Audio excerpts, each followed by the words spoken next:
Fred Film Radio. I'm Matt Micucci from the 75th Venice International Film Festival, and I'm very pleased to be joined by filmmaker Sameh Zoabi. Thank you very much for joining us. Thank you. And of course, you're presenting the film Tel Aviv on Fire. Yes. So it's wonderful to meet you and talk with you about this film, but would you be able to maybe introduce it for our listeners who may not be familiar with it yet? Just say anything. No, it's a film. It's my second feature film. It's a film about. It's a film that is very hard to describe because it's a film inside a film. But it deals with a person, a production assistant who works on a soap opera, and after an encounter with an Israeli soldier on the checkpoint, the soldier wants to know the end of the show. And the guy who delivered, the main character, Salam, promises an ending that he can never deliver. And everything that could go wrong almost happened to him. And a lot of good things along the way as well.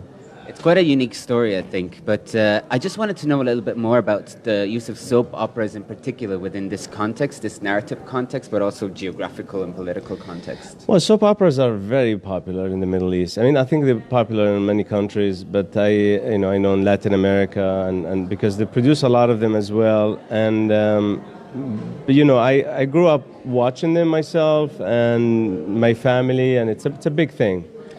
Yeah, I mean, there's nothing else. I mean, if my mom is watching a soap, I can't turn the channel. So it's we grew up with one TV in the house. So she controls the remote, and I have to watch whatever she's watching. And what's interesting about soap is of course, the over-dramatic acting, the dialogue that is very straightforward, that can tell you exactly how they feel and what they think. It's almost very theatrical.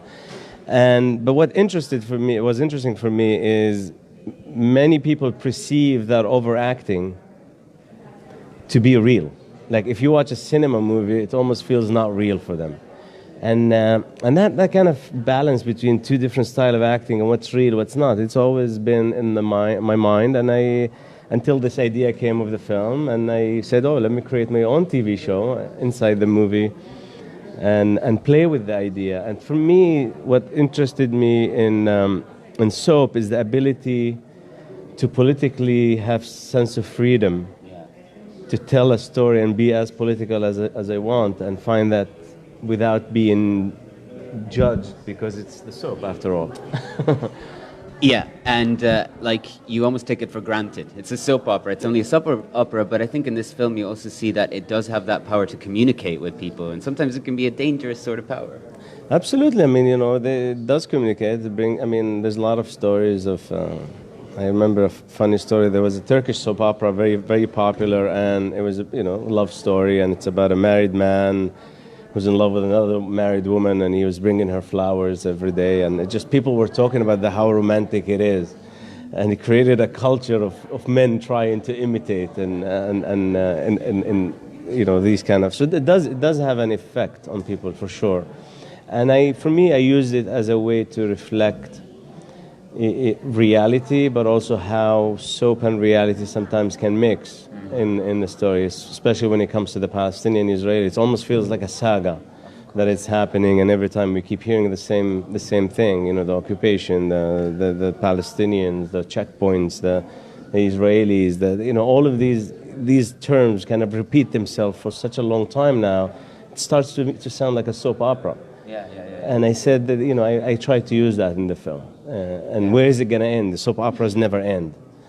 It's interesting that you mentioned the Turkish soap opera, because I'm just reading Snow by Orhan Pamuk, and he does mention the sort of popularity of soap operas and how interesting it is to just observe that and the effect that it has on people. But I think it's also stories in general, because if I can just maybe point out a particular moment in the film where with the hummus, and that is from a can. I'm not going to reveal too much, but and the way in which to make this hummus appealing, which would otherwise not be appealing, is just, have a little story. It's from a shop that is only from a neighborhood that's only open for 2 hours. From a 90-year-old shopkeeper. Like, if you have a story that to back anything up, it changes everything. It gives meaning to something. Right? Absolutely, and for me, it's been a struggle to get the narrative out. Yeah. the Palestinian narrative out. The Israeli narrative is there, I think, more popular than the Palestinian one in a sense, because we only start making movies recently in a sense. So it's like there's a struggle of narratives in a sense that is fighting everyone to justify their point of view. And it's just not just with the Palestinian-Israeli conflict, it's in general. People always struggle to define their narrative in the world, to bring it to the front line, But is it particular to films, or is it something that you can see in other art forms? Like absolutely, novels? in every art form. Every art form have its own way of expressing, the narrative and the story, and it just becomes how much you can appeal to people, and how much people can actually believe the story that you're telling and get engaged with it. And I mean, this has always been the challenge of storytelling: is do people actually connect with your characters or not? If someone was not in that place, you watch a movie that set in South America, or you never been there, or in India, or in the Middle East, but you never been there, will you be able to connect with the character, understand their dramatic thrust in the story or not?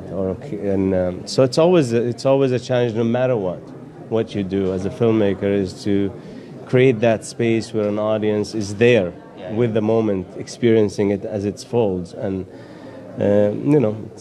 So I wanted to ask you one more thing. I think we only have time for one more question. Well, there's a lot that I could ask you, but the thing that I wanted to know is that obviously this film also deals with some delicate themes, but what I really admire, and I always feel like pointing out, is the fact that you can kind of laugh at some moments and there is a sense of humor to it.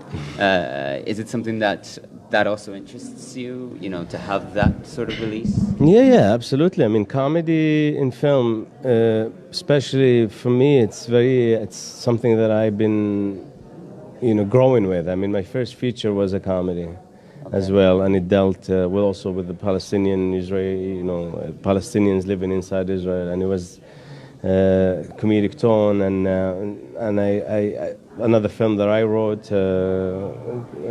that was directed by Hani Abbasad, who did Paradise Now, about the singer from Gaza, that also tried to write some scenes that has a humor even in Gaza.